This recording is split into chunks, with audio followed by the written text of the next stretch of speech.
Hello everyone, I'm Nadia Munla. I'm an embodiment and intimacy coach, and today I want to talk to you about a few of my favorite tools when I feel super dysregulated, stressed out in the middle of just getting triggered in potential conflict or an argument, just something that has gotten me into a place where I just feel really off kilter. And it could be anywhere from the spectrum of just feeling a little off all the way to a place of like total rage, right?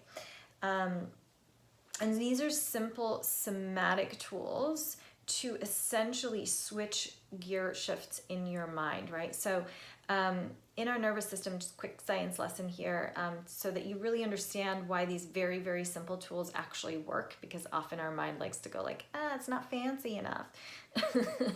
And here's the deal. We have our our sympathetic and parasympathetic modes in our nervous system, and essentially the sympathetic is the gas. If you think about it, like there's gas, and then the parasympathetic is sort of the brake. Sympathetic is when we go into trigger, when we are starting to feel a sense of fight, flight, or freeze, and we're trying to survive, right? That's all. Like the entire body just goes into what do we need to do to survive, right? Everything else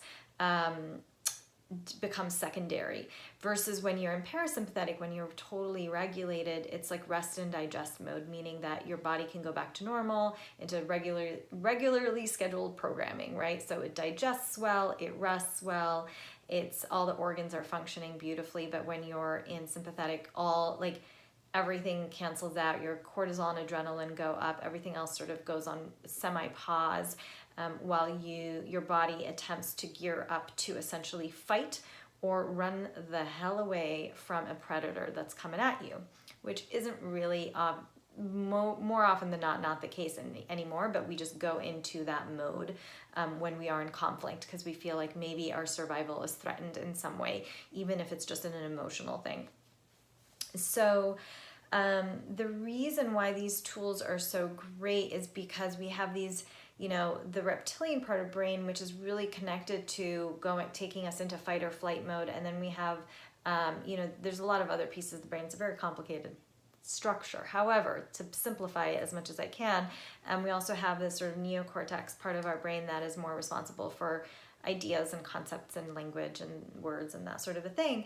And so often we try to essentially will ourselves out of a state of trigger, out of a state of wanting to kill someone. And what we really need to be doing actually is dropping into and speaking the language of the reptilian brain. And that is oftentimes, there's really essentially breath and movement and sound, and then sometimes tears will come with that. But it's very primal. There aren't words associated with it, because it's a part of our brain that has existed way before we created language. Super old school. So what we do is we come back to the breath. And this is why something as simple as one tool that I'm about to give you, which is called box breath, can really, really work. Box breath is the idea of inhaling for 4, holding for 4, exhaling for 4, holding for 4. You start to imagine a box as you're drawing. So you're inhaling for 4, holding for 4, exhaling for 4, holding for 4. And you do this for quite a number of times until you find, usually what happens when we go into sympathetic mode, fight or flight, different people have different responses, but because our adrenaline and our cortisol go up, often we can get our hands start to sweat, our heart starts to beat faster, our pupils can dilate.